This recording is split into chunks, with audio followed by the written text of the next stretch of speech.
तो दोस्तों सबसे पहले चलिए हम आसान भाषा में समझते हैं कि आखिर एनएबी होता क्या है। तो यहाँ पर हम लिखते हैं एनएबी। तो एनएबी का अगर हम फुल फॉर्म की बात करें तो ये होता है नेट एसेट वैल्यू। तो यहाँ पर हम लिख देते हैं नेट एसेट वैल्यू।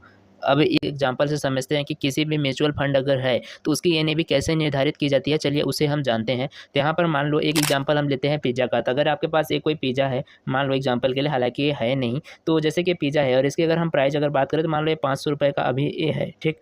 अब आप चाहते हो कि इसके जो है पीसेस हम बेचें किसी को। तो जैसे कि मान लो इसके हम पीसेस करते हैं, तो अगर ये अभी 4 पीस किए, ठीक, और हम इसको चलिए 8 पीस कर देते हैं, यानी कि यहाँ पर हमने जो है टोटल 8 पीस कर दिए इस पिज़्ज़े का। तो अब इसकी एक पिज़्ज़े की अगर हम बात करें, एक पीस की क्या प्राइस होगी, ठीक है। एक पीस का जो मूल्य होगा वही आपका यहाँ पर एनएबी इसकी होगी। तो अगर हम बात करें तो एक पीस का यहाँ मूल्य, उसी प्रकार ये जो अगर म्यूचुअल फंड में बात करें तो यहीं पर जो म्यूचुअल फंड में एनएबी होती है वो 1 यूनिट की प्राइस होती है, यानी कि किसी भी म्यूचुअल फंड में 1 यूनिट कितने का मिल रहा है वही यहाँ पर जो है एनएबी से डिनोट किया जाता है, यानी एनएबी लिखा रहता है। तो अब यहाँ पर हम बात करते हैं कि जो इस पिज़्ज़े 8 पीस हो गए, ये 500 रुपये का है। तो अगर हम इसकी एनएबी निकालना चाहें तो एनएबी का यहाँ पर फार्मूला होता है एसेट, यानी कि आपके पास कितना एसेट है, यानी कि कुल कितना प्राइस है। इसके पास यहाँ पर आता है नंबर ऑफ शेयर, यानी कि नंबर ऑफ यूनिट या नंबर ऑफ शेयर, कुछ भी यहाँ पर लिख सकते हो। तो यहाँ पर अगर लाइबिलिटीज, अगर कर्ज वगैरह भी लेके रखे हो तो यहाँ लाइबिलिटीज होता है। तो इसका एनएबी का एक फार्मूला होता है। तो अगर आप इसको निकालना चाहो तो यहाँ पर लाइबिलिटी हमारा 0 है, एसेट मान लो यहाँ पर जो है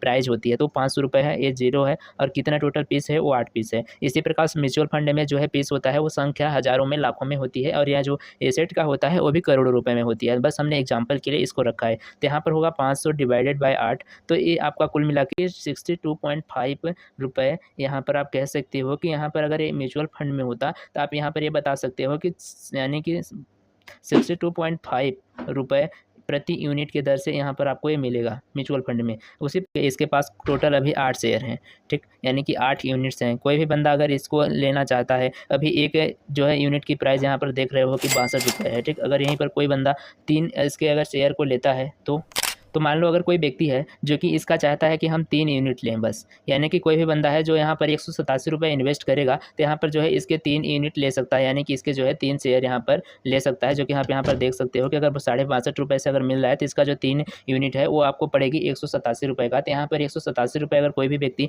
इन्वेस्ट करता है और इसके पास 3 यूनिट हो जाती है और 1 यूनिट की प्राइस ए हो गई, तो अगर यही इन्वेस्ट कर देता है और 1 साल बाद इसका जो टोटल एसेट है, अगर यही जो है अभी 500 रुपये का है, तो अगर ये 600 रुपये का हो जाता है तो इसको कितना मिलेगा वो देखते हैं। तो यहाँ पर अगर 600 रुपये हो गया, टोटल इसके पास अभी नंबर ऑफ शेयर कितने हैं, 8 है, 8 से इसको डिवाइड कर 75 रुपये यूनिट हो रहा है, यानी कि जो अगर इसकी एनएबी है तो वो 1 साल बाद जो इसकी एनएबी बढ़कर 62 रुपये 5 पैसे से इसकी जो एनएबी बढ़ के वो होगी 75 रुपये, यानी कि कितने का डिफरेंस आया। अब इसको अगर कैलकुलेट करते हैं, अगर कोई बंदा 187 रुपये यहाँ पर लगाया हुआ है तो उसे कितना रिटर्न मिलता है वो देखते हैं। 38 रुपये, यानी कि टोटल यहाँ पर जो है 38 रुपये का प्रॉफिट निकल के आता। तो इस तरीके से आप यहाँ पर जो है कैलकुलेट कर सकते हो। एनएबी यहाँ पर कुछ नहीं होता है, बस कंपनी का परफॉर्मेंस दिखाया जाता है। एक और एग्जांपल लेके आपको अच्छे से समझाने की कोशिश करें तो समझ लो कि जैसे कि कोई एक म्यूचुअल फंड है, ठीक, जिसकी एक एनएबी, एक म्यूचुअल फंड है उसकी एनएबी आपको मान लो 10 रुपये प्रति यूनिट की मिल रही है, और एक म्यूचुअल फंड है जिसकी एनएबी 100 रुपये है, यानी कि 100 रुपये प्रति यूनिट मिल रहा है, ठीक। तो यहाँ पर अगर आप जो है अपना पैसे लगाते हो, अगर मान लो 1 लाख रुपये यहाँ पर आपने इन्वेस्ट कर दिया, ठीक, 1 लाख रुपये यहाँ आपने इन्वेस्ट किया, जिसकी एनएबी 10 रुपये है और जिसकी एनएबी 100 रुपये है, उसमें भी आप जो है 1 लाख रुपये यहाँ पर इन्वेस्ट कर दिए। दोनों में जब आपने 1-1 लाख रुपये इन्वेस्ट किया तो आपका पैसा क्या करेंगे, इन्वेस्ट कर दिया। म्यूचुअल फंड जो है कहाँ इन्वेस्ट करेगा, अगर इक्विटी फंड है तो शेयर में इन्वेस्ट करता है, ठीक। तो दोनों ने जो है आपका पैसा इक्विटी फंड में मान लो एग्जाम्पल के लिए इन्वेस्ट कर दिया। इसके बाद 1 साल के बाद, यानी कि आफ्टर 1 ईयर के बाद क्या होता है कि 1 ईयर बाद ये दोनों का जो है रिटर्न मिलता है।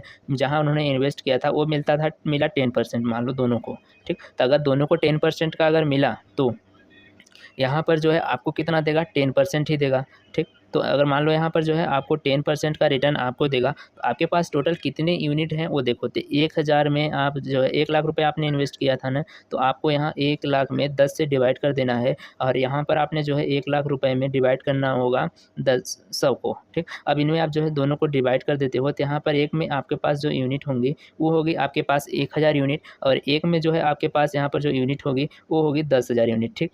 अब यहाँ पर आपको रिटर्न कितना मिला, 10% का। तो 10% का रिटर्न मिला तो आपके जो है एनएबी की प्राइस बढ़ेगी। तो यहाँ पर 10 रुपये जो है, तो 10% कितना होगा 10 रुपये का, तो अगर आपका 10 रुपए है तो यहाँ पर आपका प्लस 10% अगर करते हो तो यहाँ पर आपका 11 रुपये एन हो जाएगी, ठीक। और उसी में अगर जिसकी एन 100 रुपये थी उसका प्लस यहाँ पर अगर 10% करते हो तो इसका जो है 110 रुपये एन हो जाएगी। अब यहाँ पर कैलकुलेट कर दो तो यानी कि एक में आपके पास 10,000 यूनिट है तो 10,000 मल्टीप्लाई 11, ठीक। बस 1,10,000 रुपये यहाँ भी होगा, 1,10,000 रुपये यहाँ भी होगा। तो टोटल जो है आपका कुल मिला के अगर बात करें तो एन डिपेंड नहीं करता है कि जिसका कम एन है तो उसमें ज़्यादा रिटर्न मिलेगा, ऐसा कुछ भी नहीं है।